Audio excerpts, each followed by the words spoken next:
Hello ladies, it's me again, Penny. It's now 12:15. 12:45. So I thought I'd do this little video and then I'll think about dinner or lunch. Amanda Charlesworth on Scrimping Mummy, that's where I saw her doing portrait holders, frames made out of toilet rolls. I mean, it was a couple of weeks ago, and I thought, oh, I wouldn't mind a bash of that. So I'd squashed them like this and put them somewhere under books and forgot about them, basically. But I found them. And so I thought, well, that'd be a nice project just to get me back in the frame of things. You can't make them up, can you? In the frame of things. So that's what I've done. So I did try. I've not got many die cuts, you know, with fancy outer borders type of thing. Not that fit these anyway. So one or two I did them, but it's very tricky trying to get it in the middle if you want it in the middle. So when it was like that, I slipped the die in, up, facing up, push it through the die cut machine, and you get a hole like that. So then you've got to find a picture that fits in, and then, but before you do that, you want to run it through embossing. Use your embossing folders, and you get this lovely raised pattern. Now, most of them, I did them on, I think that one's that one. And then I did it again to get that bit. Because I was lazy and I didn't want to get the big machine out. Because that's like a day's workout for me. Getting my big Gemini out. Getting all them heavy plates out. And my table's full. I end up trying to put them on my lap, you know, to try stack them right. Then they slip to the floor. And then the crash, and the cat comes in to find out what's wrong, and you know, it's one of them. So anyway, I had it out the other day, and so I was able to use a couple of the bigger dies, like that one, which is quite nice. And I used that one on, I can't remember. This one, I did use it on that one. So this is what I thought I'd show you. So I got these from, you know, that magazine I showed you, die cuts, Victorian type die cuts and that. And I just added a little bit of, what do you call it, wedding pleats. Thank you, Lynn Kent, again. I'm still using them. And I had a little bit of gold mesh. And then this one, I had some gold, it's here somewhere. I think I picked them up from like charity shops by looking at the state of the cards. So it was quite shiny, this one. So I just went over it with a marker just to dull it down a little bit. Yeah, I'm still protein to my. That's just the back. I mean, if it's stuck down, you're not going to see it. So the one way I found of doing it is to slit them open. And I've got a couple of little wooden frames. I can't put my hand on them now, but they're quite nice. And I just drew round them once it's open. I drew round it and then used a sharp knife, you know, to cut it out. So that's what I did with them. And it's easy in getting the machine out and everything else. That was quite nice. It's got like the mitered corners there. And I think this is my favourite. So the bits of metal at the side were, excuse me, not exactly this flower, but you know, something like this flower. And I just took the petals off and used them as corners. I do have some corners somewhere, but could I lay my hands on them? No. And anyway, if I did, they must probably be too big. So I still wasn't satisfied. I do to dye it. Sorry, I do ramble on, don't I? I'll just show you. To get the first layer of colour in it, I used bitumen. I've had this a long time. A little jar goes a long, long way. So that gave it its first like darkness, if you want. And then it's up to you. You could use, you know, like a goldy colour if you want, or anything.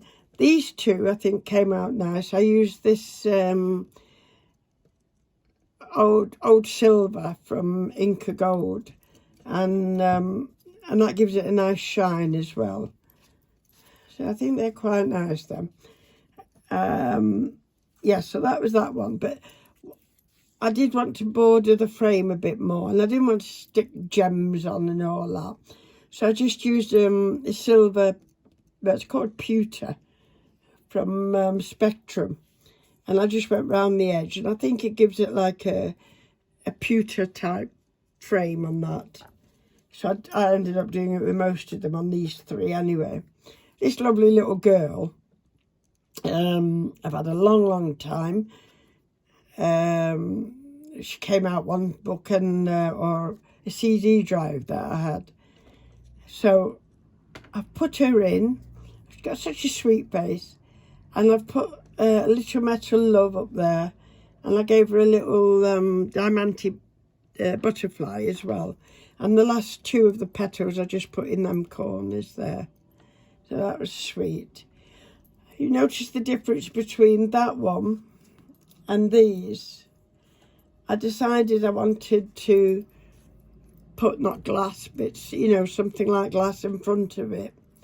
And I ended up, I will tell you what I used, because I've got one here somewhere. Oh, goodness. There we go. All I used was one of these bags, well, half of one of these bags. These bags came donated from Harper's bin at work. They've changed to a much thinner bag now. You know, to put documents in when they go off with the machines. Harper's in the survey industry, and when machines go out, they have to have documents about them inside, and they used to use these. Now they've decided there's too much plastic, which I think they're right, and they're too expensive.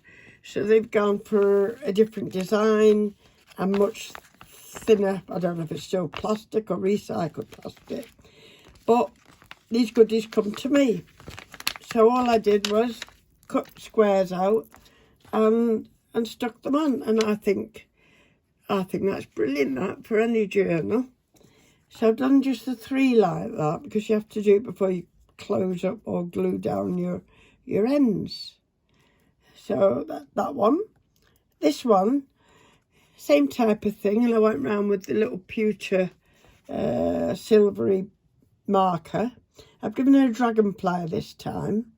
Again, a little bit of this lovely metal trim. And then I've just done a little row of pearls, you know, on the top of the frame there. And I think it just finishes it off.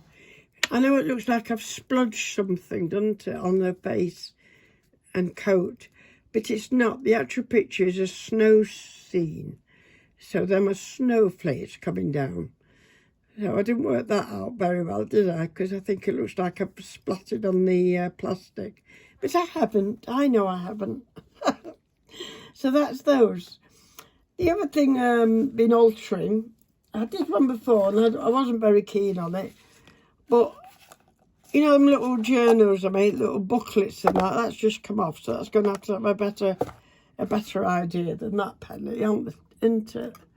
I don't know which glue I used. I used some kind of glue. Let's see if this one will work. Some glues work for some things and some don't work for others. And that's the way it goes. So I'm going to stick that down on there. So that nice little box just holds one of my little pads and maybe a pen. Oh, you don't have to use it for that. You could use it for anything. And I did line the inside. It's a bit creased, but can't be helped. But at least I'm reusing. It was this. Mr. Pip's Licky Licks. I call him Licky Loos. He loves his Licky Loos. Noodle loves Licky Licks. Mr. Pip does too. So all I did was open it all up and cover it. And covered it in and out. This one would have to be slightly different because unless I stick that down, I've kind of half broken that. No, I think that'll be alright. I'll just cut up along there. I'll manage with it somehow. So that's turned into that. And I think it's quite pretty. And you could send it away as a little gift box with some die cuts in and trader cards in and what have you. Yeah, or if you've made a card that's slightly too lumpy, you know, for an envelope or something like that, you know, you could get it in this box instead. So it's just an idea. And Arthur opens them little boxes up every day and he didn't realise what this was, so that's okay. And I finished off with a little bow on that one. So that's it, ladies. I think that's it. I think I'm going to go down now. It's 12 o'clock. So I'll put stuff away and get ready for what I'm going to do this afternoon. I've been collecting loads of envelopes with, but yeah, most of mine are from the NHS. You know, with the windows in and that. So I've got a few there, and I was watching a lady who I will give a shout out to in the next video, and she had some brilliant ideas. I have used them on a couple of things already, doing it my way. For instance, like this. It's just for in a journal. It could be just over the top, or I suppose you could do like a slide in if you wanted. Anything like that. This one, I just made it a little bit bigger. And I did just a belly band in there. I think I've shown you these. I think I have. And this one's just a simple envelope with a nice large tag inside it. And just so that you could see it, I just put that little bit of lace. I did have a lie around here. Little bit of lace there on it. There it was from that trim. I don't, oh, should I put any more on? No, I quite like it plain and simple like that. So you've got a nice tag there anyway. And I'll just cut it so that, to the best of my ability, and I've added what do you call it, a maiden fly, a dragonfly. I've added that myself, so it's like flying out of the bushes. And then I cut it to make sure that the picture I wanted was coming out nicely through there. It takes a bit of measuring and that, but I think it's worth it. So that's it. So I am going now, ladies, and I will be back, but I'm going to squash these down now and leave them for at least 24 hours, and we might do one together. I'll have to go and get my little machine out. It's in Arthur's shed at the moment. I don't know why. So that's it. I'm going, I'm gone, as Bob Dylan says. Bye for now.